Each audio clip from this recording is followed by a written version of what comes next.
Okay, so Signature just hit me up with this new historical piece. It is Boudica, right? Boudica. Man, with so many names, right? So many iterations. Um, like the Welsh is Boudug, right? Um, I think there's Boudicae, Boadicea, you know? But yes, a famous Iceni queen. The film is written and directed by Jesse V. Johnson. I'm sure a lot of you recognize the name. It is produced by Ehad Bilberg, Lucinda Rhodes Fracker, and Mark Venice. It's executive produced by Julie Kroll, Danny Dimbort, Deborah Del Pret, Ariel Bilberg, and Nicholas C. Bennett. It's co-produced by Melanie Kula and line produced by Alexa Waugh. Sean Murray handled the music, Jonathan Hall cinematography, while Matthew Lawrence is on editing duties. Casting is Irene Ilias and Jeremy Zimmerman. Production design, we have Jamie Foot. Art direction, Errol Jock. Costume design, we have Serena Kennedy Bell. We got hair, makeup, effects, dental, all of that jazz. Bruno Vinagre, Refka Salah, Magdalena Rosa, Morgan Rafferty, Georgia Phillips, Dominique Mombrum, Amelia Kildare, Zoe Edwards, and Eva Halan. Well, our cast. Well, Boudica is played by Olga Kurylenko. Her husband, Prasutagus, is played by Clive Standen. Her daughters, right? You've got Aphie and Bree, played by Litana and Lilibet Butanasivia. Sorry, girls, I think I butchered your name. We have got Wolfgar, played by Peter Franzen. We've got Cartimanda, played by Lucy Martin.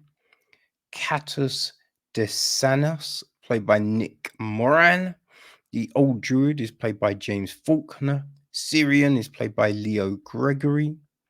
Emperor Nero is played by Harry Curton. Cosmeti is played by Yadun Toussia-Cohen. We have Gaseous Sultanos Pulmus, played by Chris Johnson. Rose Murta, played by Rachel Wilde. Tamis, played by James G. Nunn. That is probably our main group of peoples. So the gist of the story, right? So this historical action is the bold, bloody story of the titular Celtic Queen. King Prasutagus rules over the Iceni people with his wife Boudica by his side. But when Prasutagus is betrayed and killed by Rome, Boudica's kingdom is left without a male heir, and the Romans seize her land and property. Driven to the edge of madness and determined to avenge her husband's death, Boudica rallies the various tribes, from the region and wages an epic war against the mighty Roman Empire. So, yes, that is it. Now, people, I am a huge fan of history, you know? And man, this is one of those stories that you, as a kid, you would hear about, and it was just epic, right? Epic. Now, when I was a kid, it was always Boudica, right? So that changed over the years to Boudica. But yeah, so you would just hear this story, and it was this huge thing, right? It was this huge thing. There's a statue in Westminster, right? Which is, it seems to be part of the kind of reasoning behind this film. So Jesse Johnson has a statement, right? Director statement said there's something heartbreaking about Thomas from Thornycroft's statue of Boudica and her daughters in Westminster. The mother and daughters appear to move, breathing as you watch them, clinging to the speeding chariot. The placement of the statue beside the House of Parliament, just beneath Big Ben, gives you a clue to the importance of these three women in this island nation. My mother shared the Victorian version of the Iceni rebellion on a visit to that wonderful statue when I was a child, and I've been obsessed with Boudica's story ever since. The notion of a nation capitulating and negotiating for peace, while this woman stood alone with her daughters against an empire. The problem dramatically for me was the tragedy that ends the first act and takes us into the second act. I had researched and written the first half of the script as a young man and simply put it away. I couldn't solve it. It was through working with Olga Kurylenko that I realized that I had to revisit the work. I liked the way she worked. She was prepared, disciplined, and eager to experiment with the character. She had a sense of humor and slightly Russian sense of fatality that I just love. You're going to set off explosives there, 30 bullet hits, uh, pro- pyrotechnics, dust, and sparks, and you'd like me to cross the room, say my dialogue, and then jump into the bathtub where the camera will drop down to 8 inches from my face. Okay, Jesse, but I'm trusting you. Okay. And she would do exactly as the stunt coordinator asked, exactly as the camera's operator asked. Remember her lines and deliver them with focus and concentration, and then laugh about it afterwards. But what she also did was to instill the character she was playing with a world weary pathos and the essence of a backstory. It was remarkable to watch, it was inspiring. I have told her I would only work on films with her if I had the choice. Olga was the reason for Boudica script coming back to life after 2 decades. I realized I'd met an actor who could play the two halves of Boudica, mother, queen, and wife. I mean, that's free. But also a warrior chief, scared by her past and driven by a delirious desire for revenge. The solution to writing the second act was the result of working with Olga.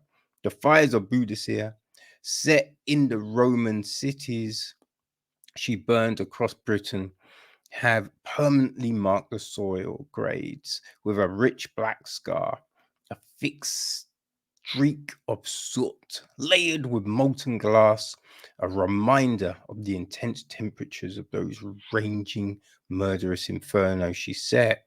I wanted to tell a story that would reflect that scar. When combined with the archaeological history of the time and the accounts of the Roman historians Publius Tacitus and Cassius Dio draw a very vivid picture, the most incredible framework with which to tell a story. It became one of the most memorable filming experiences of my career. This project had something about it that allowed it to flow magically, efficiently from the moment we attached Olga. Quite different to almost any other film I have made, from the writing to the casting to the weather in Suffolk, which never broke until we wrapped, to the moment when Olga as Boudica gave her final motivational speech to her Celt army, and actual lightning flickered in the sky behind her, followed by deep rolling thunder. There was a strange god fortune that seemed to protect us. We had chosen by default to film an old friend's property for a large part of the shoot. One day he arrived on set with a wooden box. It contained Roman artifacts his family had found farming the fields, coins, toys, small glass items, tokens. The fact that 2,000 years ago, our Boudica had lived right there, or thereabouts, where we were filming, had an overpowering effect on cast and crew alike. I woke up every day and said a quiet mantra that I wouldn't shame her memory and that I would do my very best to tell her story. It was a strange and magical shoot. I had never had an experience like it before. My favorite day on set was filming the family relaxing together in the fields. Boudica, Prasutagus, their two daughters, Effie and Brie, and their maid, Rosamecha. The hay was golden. It was beautiful late English summer weather that makes everything and everyone seem reasonable, and there was a poetry in the air. We shot the film in as close to chronological order as possible to help with Olga's character transition. So we had all forgotten what was soon to happen to this wonderful little family of gentle souls. Looking back, I realized I had been fueled by a deep desire to ensure the audience hears her story and that they understood that what she fought for meant something. I hope people are moved by the experience. All right. So you can see Jesse was very passionate about telling this story. Now, over the years, there have been so many from TV series, TV movies to big screen features. Right. And I mean, a lot of them just don't get it right. A lot of them are way too shiny, right? And I've talked about that. And I will say, visually, this does look decent, right? This does have the right kind of feel to it, and they didn't shy away from blood, right? There's a lot, and that's the other thing. A lot of these films, whether it's Boudica or the Roman Empire, anything like that, right? You have these sword fights, but there's no blood. And it's just like, yo, throwing around metal, that's gonna cause some hurts, right? That's not just gonna bruise. You know what I mean? What are we doing here? Right. So all of that aspects, the clothing, good costume design, right? It does look and give you that kind of vibe, a bit, because I think Game of Thrones definitely is a benchmark on this. But if you go back years from that, Rome. Remember HBO's Rome? Only 2 seasons, because at the time it was the most expensive show on TV.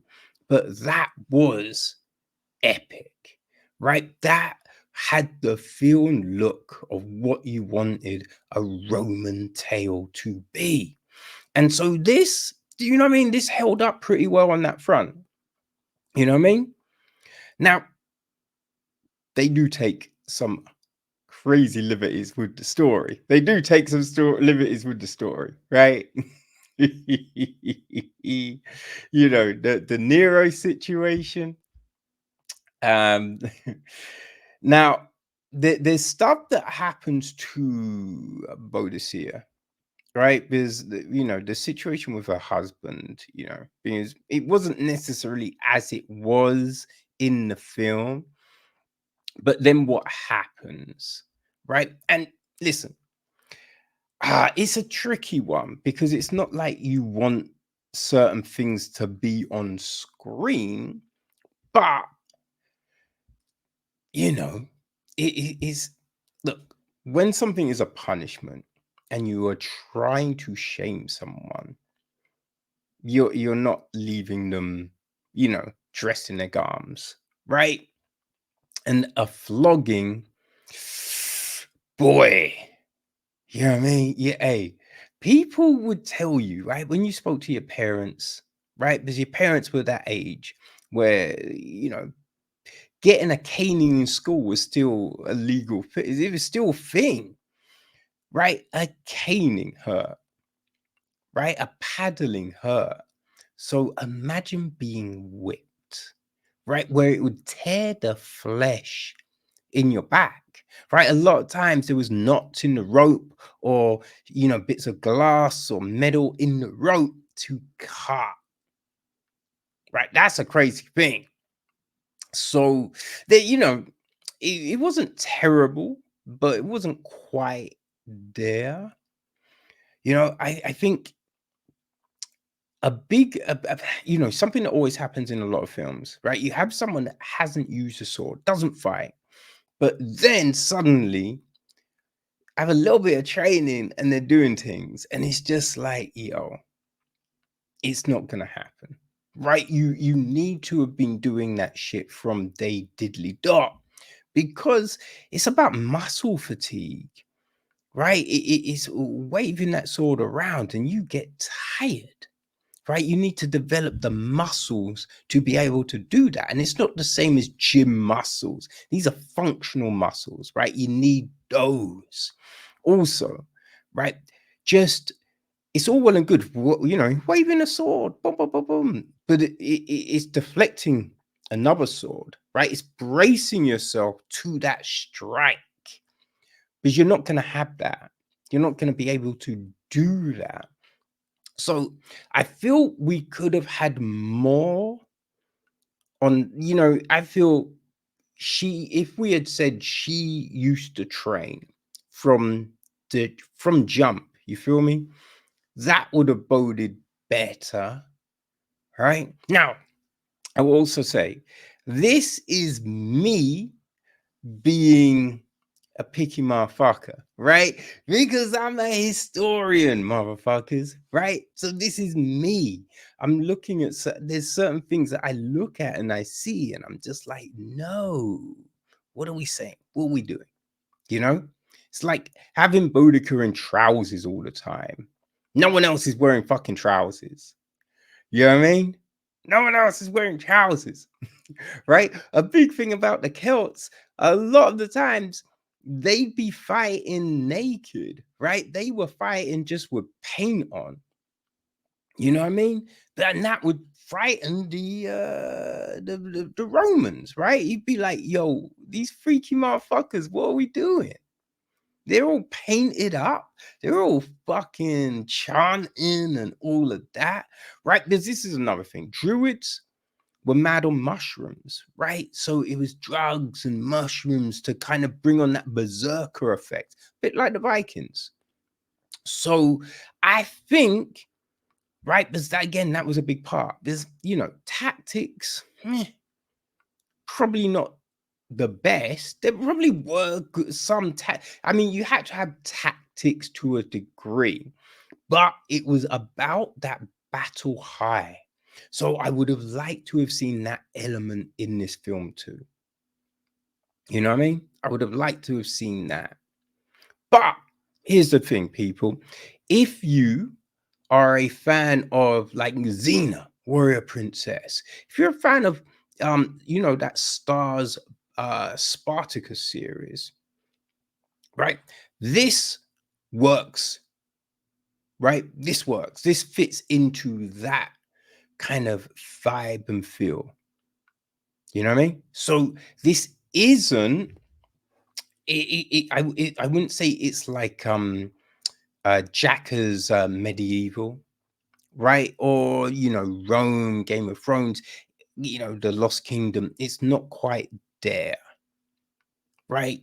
Some, certain things not historically accurate, right? I don't know if Shorty's going to get a pedicure and all of that, right? I don't know if that's happening. I mean, well, I'm gonna say it's definitely not happening, right? That kind of shit ain't going down. The thing about hair, it's not in fashion this season. You know what I'm saying? Just that kind of shit. Because that's the other thing, right? When you're out, you're hiding in woods, you're fighting, it's months and months on end. Do you really think cats have got time to shave legs, right? Shave armpits, do all of that, trim up the beard and all? No! Everything's gonna be ragged, clothes are gonna be dirty. So there's certain things that I'm just always a little bit like, yo, what are we doing? But as I said, vibe wise, yeah, this is cool. This works. You know what I mean? As I said, if you are a Xena fan, Spartacus fan, if you're down with those kind of things, right? You liked Merlin and the Three Musketeers, right? And I say the Three Musketeers. When I say Three Musketeers, I'm talking about like the BBC's TV show, right? That TV series, right? If they are your jams, boom, Boudica is all you. It's all you, people. So, what do you need to know? Well, you need to know that on the 30th of October, it is hitting VODs in the UK. Right now, if you're in the States, I do believe this will be hitting cinemas Friday the 27th. Limited. I don't think it's, just all over the jam. It's a limited release, but you might be able to see it in the cinema. So 27th in the US, 30th in the UK. You can get your hands on Jesse Johnson's Boudica.